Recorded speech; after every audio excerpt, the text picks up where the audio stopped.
Hey everyone, welcome in. Today, I wanted to try something new. Kind of like a podcast, I guess, but just me, forever alone. But I'm sure a lot of you saw my last two videos, the Blackrock shooter boss and the Alpha boss fight, and I really wanted to talk about them because this is what I like about PGR and this is what excites me. So I wanted to kind of deep dive and just have a look and see the amount of work and detail that has gone into these amazing things. This patch is full of innovation with these boss fights that can easily go unnoticed or get missed because of how in-depth it is. Like, there are so many things. The amount of fights that I did, for example, I fought the Deadmaster boss like 10 times, and only twice did I come across a particular move, but I'll talk about that later.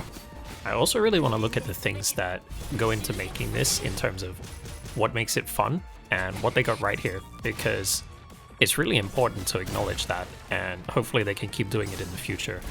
I'd also love to hear your thoughts in the comments as well, especially if you've been able to experience this boss fight. I know it's only in CN right now, but if Global ever catches up in like 12 years, I'm sure we'll get to experience it there too. So I'm gonna pull some clips here while I talk about this. You guys can see my first time reaction to playing this fight and just see how impressed I was later in the video. But for now, let's go into all the things that are very easily missable and all come together to make this fight great.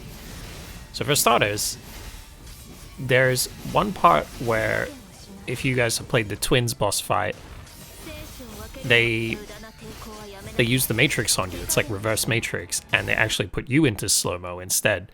And this actually does happen in this fight. It's very subtle and it's very hard to notice, but I've had it happen like 3 times now.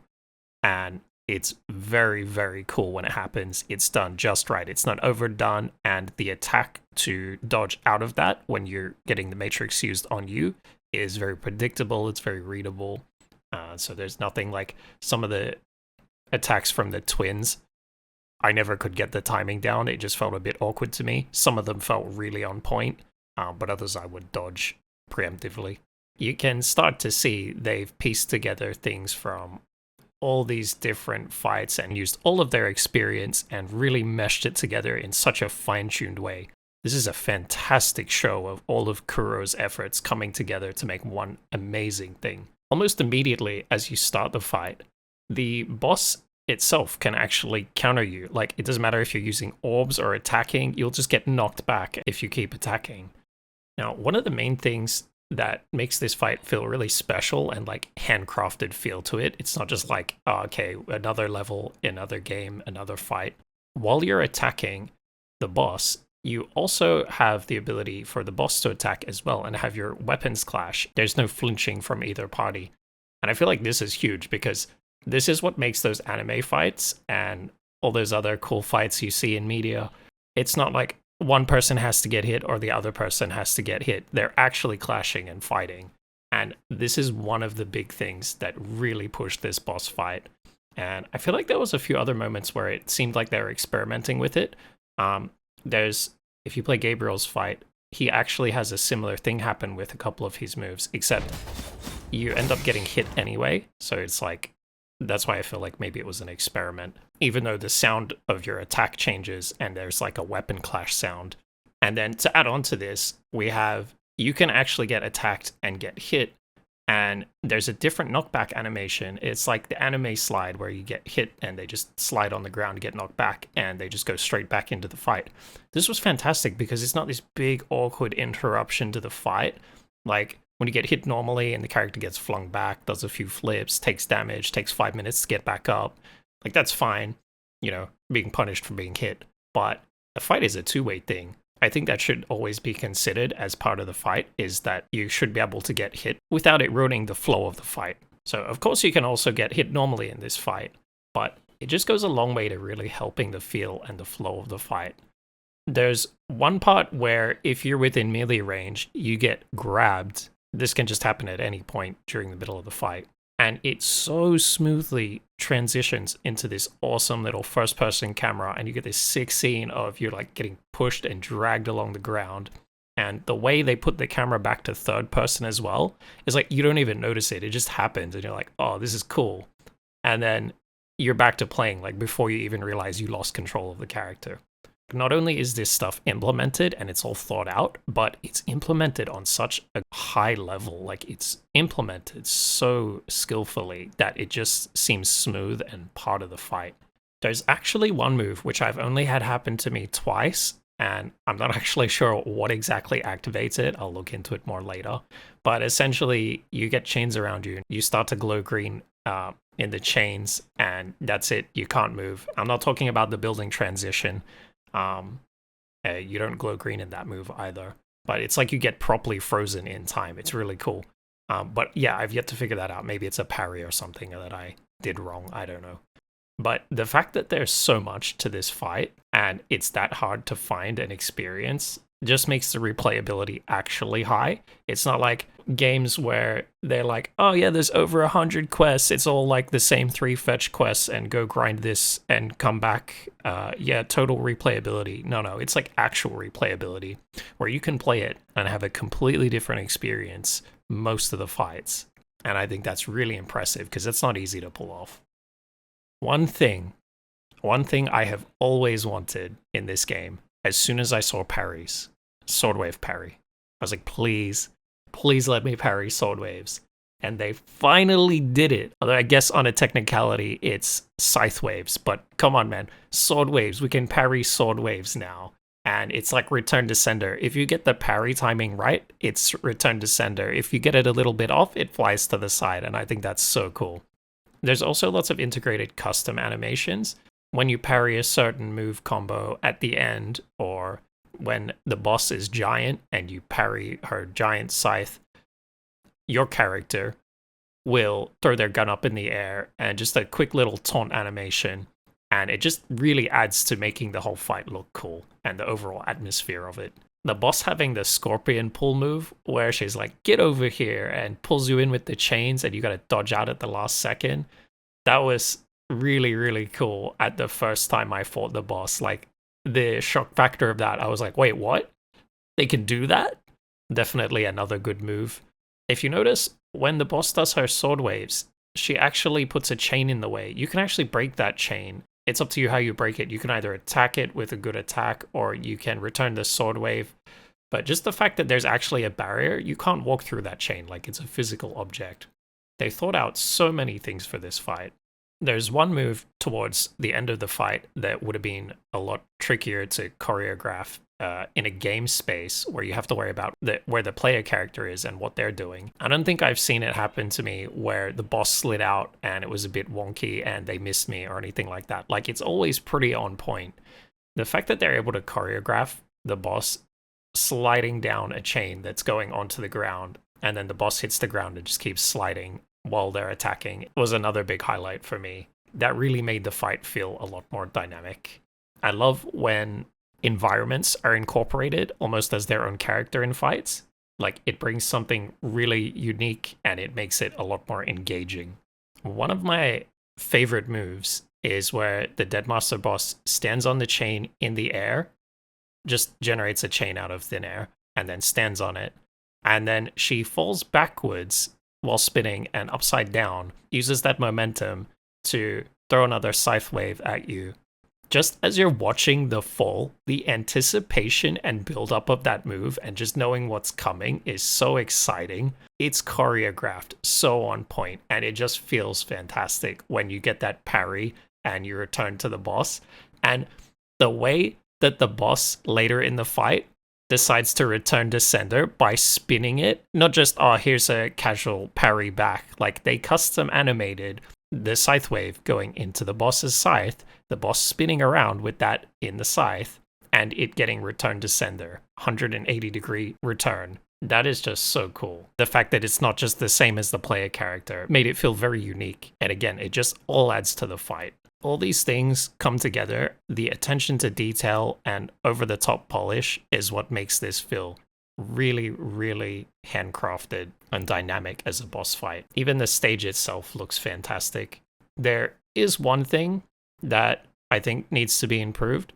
There's a transition where you get eaten by the giant skull towards the middle of the fight. The stage changes after a cutscene.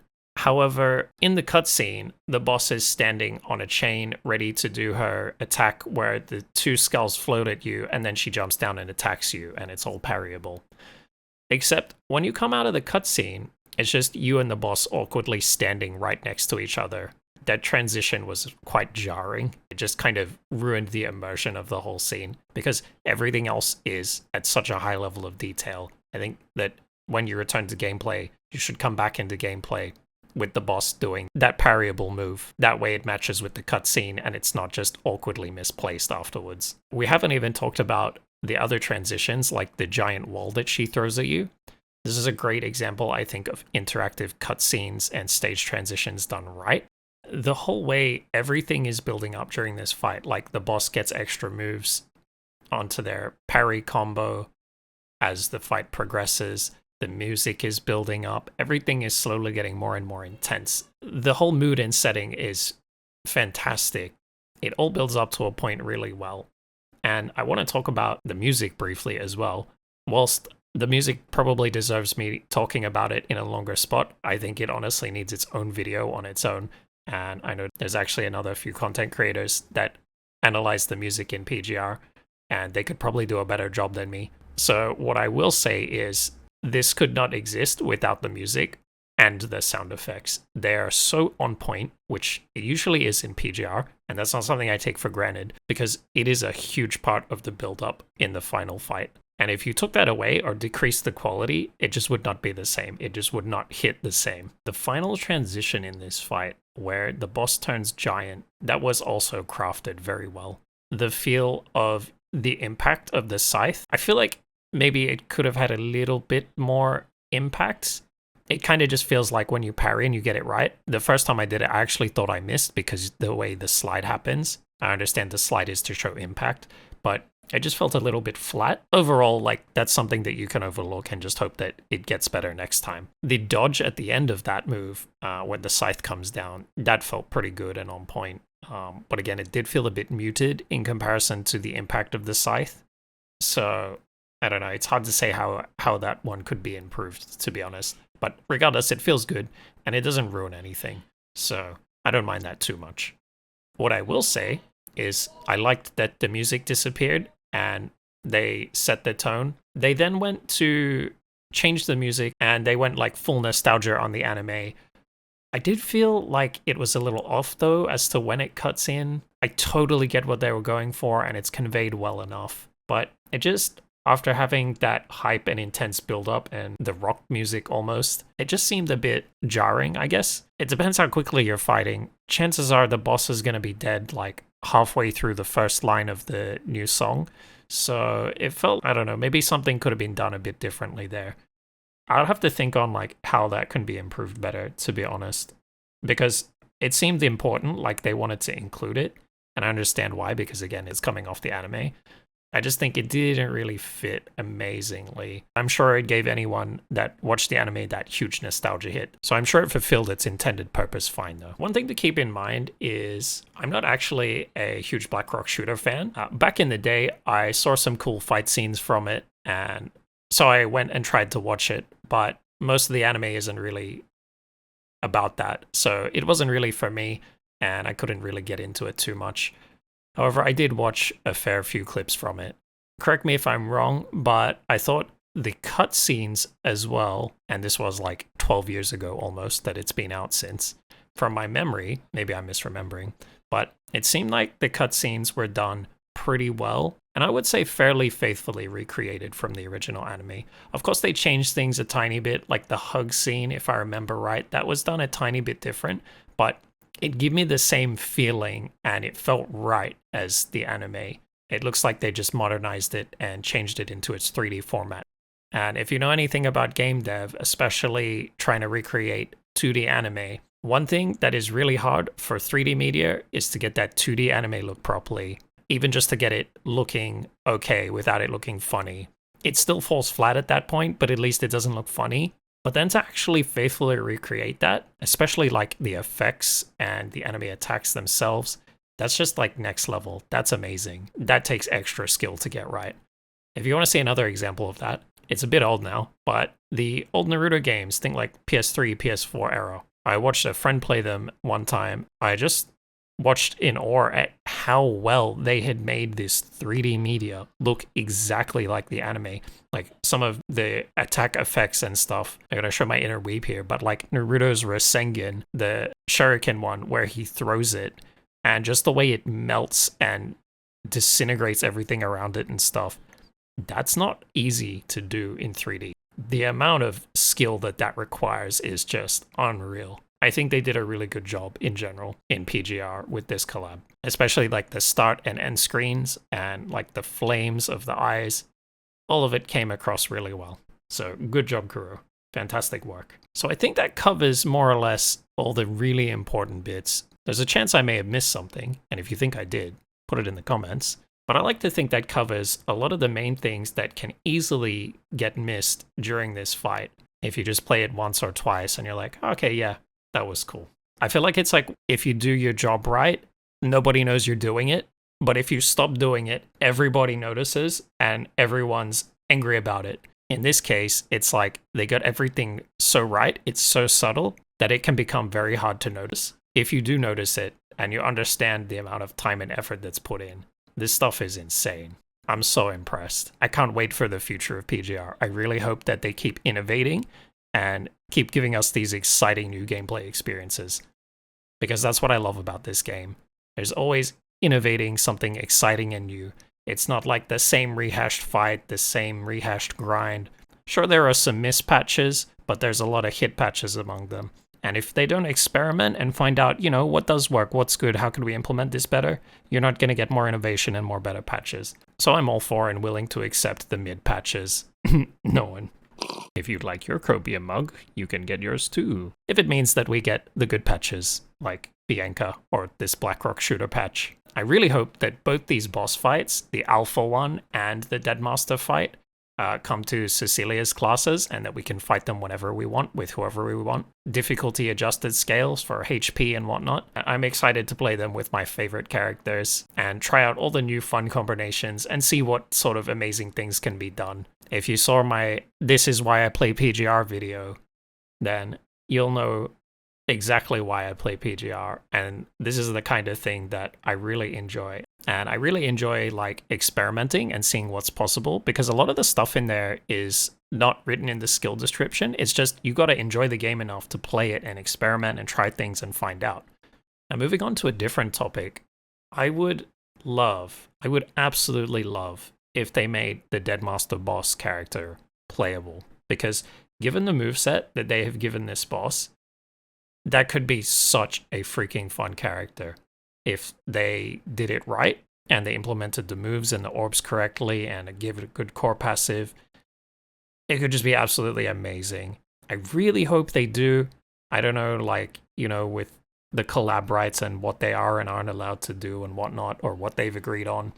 But I hope they're just keeping it a secret, and it is something that we'll get later. Originally, I had thought that Alpha being lightning and the new Blackrock shooter character would also be lightning, and then I thought, you know, probably the boss, because the boss already has a 3D model with moves and everything. I figured that they would tweak that and make that the third character for another lightning team. But since we've seen that Blackrock shooter is actually fire and Alpha is lightning, I don't think that's going to be the case, and I think that it's probably just going to be a boss fight. I hope I'm wrong, but that would seem to make sense to me. But even if that doesn't happen, well, as long as the bosses come to Cecilia's class and I can have my fun and experiment and see what all the hidden things you can do that aren't in the skill descriptions, I'll be pretty happy, even if I do think it's a huge loss overall.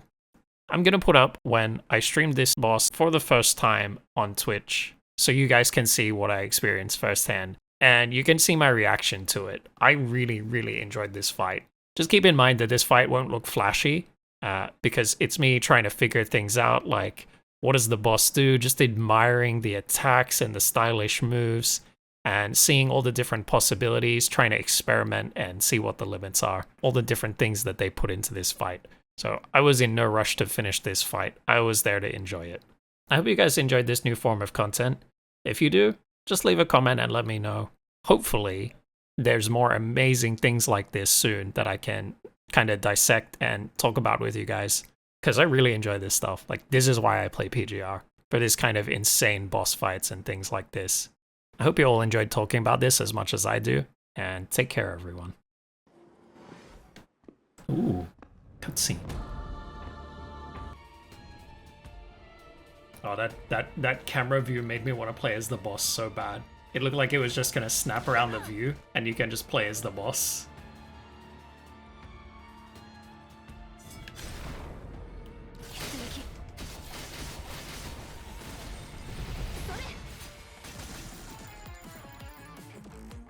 Okay, let's see what this boss does.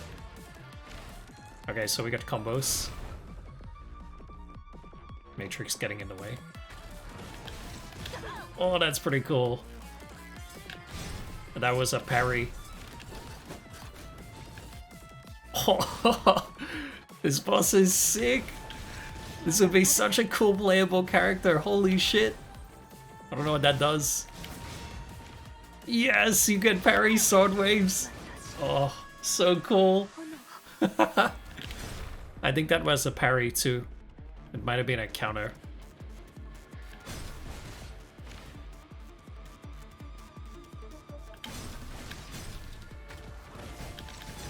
That drop has a delay. You guys think it's gonna be like instant, and then it's not.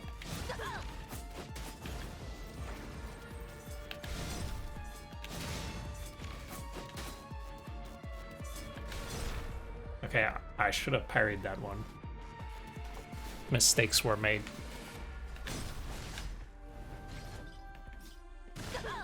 I don't know if you can dodge out of that if you get hit by the chain. I think that's it.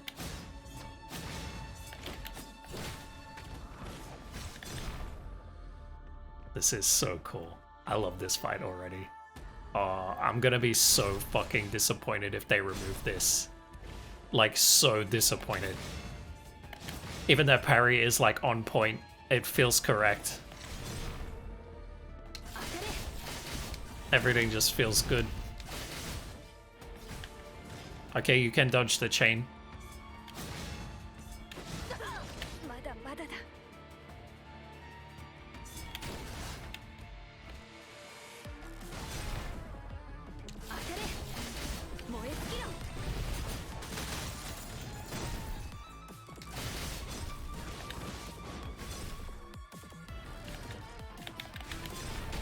Okay, you can dodge out of that.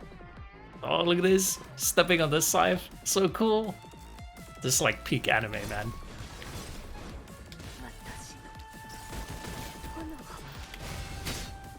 Oh, that parry, and then I messed it up.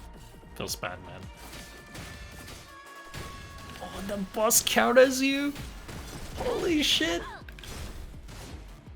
This...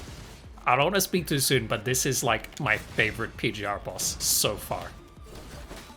Like leagues ahead. This is one of the best bosses, like if not the best I've fought. And we're not even like that far in.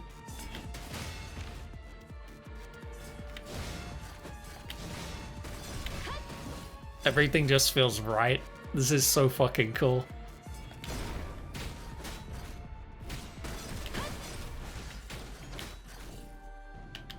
Holy shit! We just got eaten. Oh my god, can you imagine playing this boss? It would be the funnest fucking character. I would be so down for that.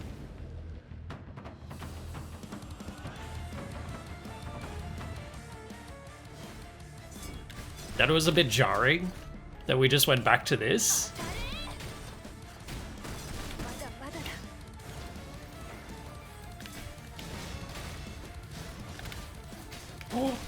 Did she just catch it with her scythe? And then she spun the sword wave all the way around and back to me.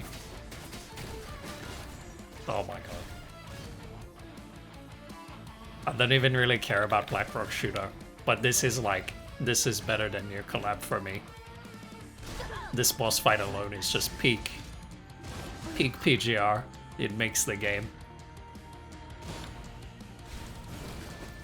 I can see myself actually fighting this boss and getting really good at it and enjoying it.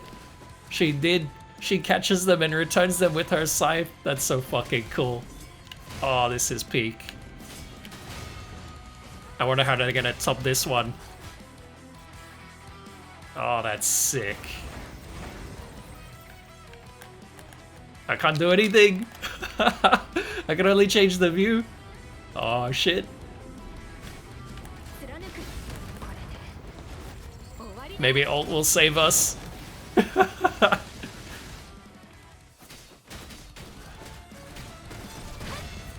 Oh, and the music escalating and everything.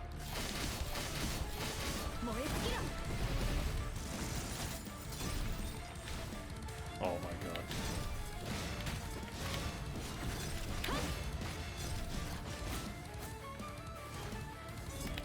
Oh, guess I'm playing CN for the next, I don't know. How far away is this? 2 years?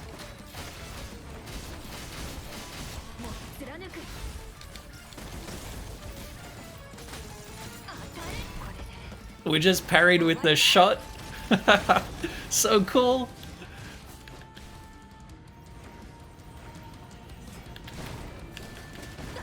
Damn it.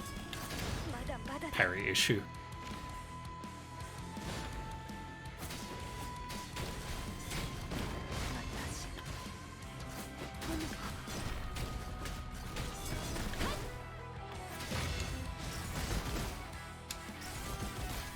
I wonder if we can parry with orbs. You should be able to, usually. Oh, what the fuck? Oh, shit.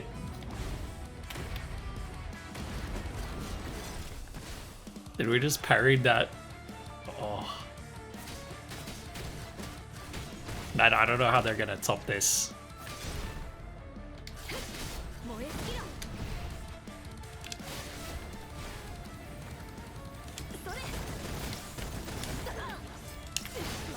No, you can't parry with orbs.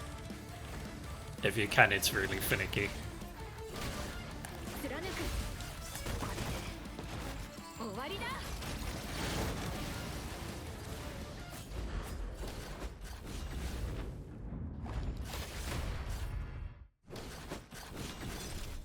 What happens if you get hit?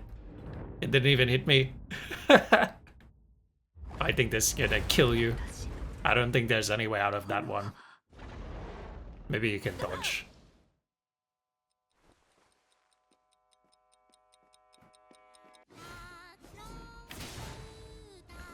Oh, music change.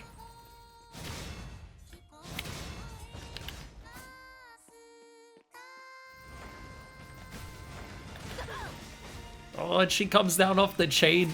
Oh, so good.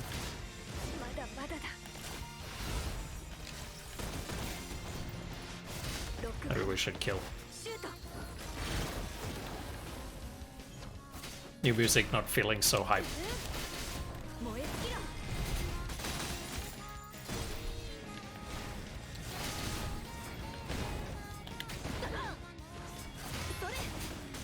That boss was so fun.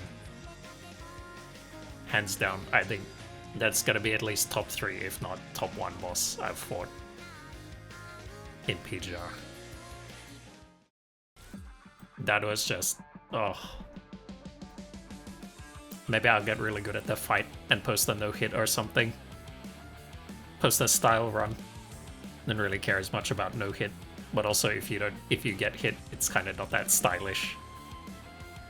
I'm really excited for everyone to be able to try that Black Rock Shooter boss fight.